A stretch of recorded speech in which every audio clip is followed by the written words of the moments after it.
Monsieur, je vous écris suite à votre annonce parue dans le journal Recrute.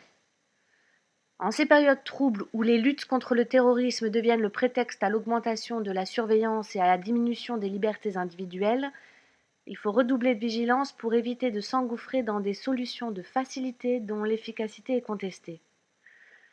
Ainsi, lors du dernier sommet des 15 avant l'élargissement de l'Europe, a été décidée l'introduction des données biométriques, empreintes digitales et iris de l'œil, dans les visas et passeports dès 2005.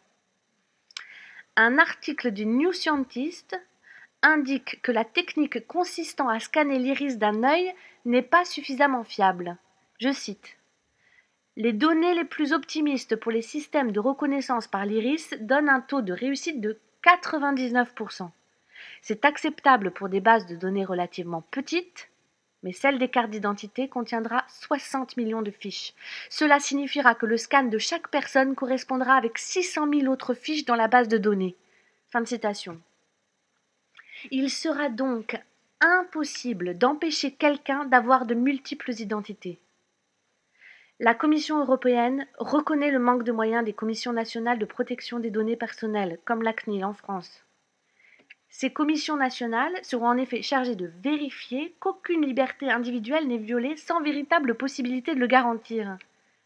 N'ayant aucune envie de participer à l'implantation de techniques dangereuses pour les libertés d'autrui, je me vois dans l'obligation de refuser le poste que vous proposez et je ne joins pas mon curriculum vitae.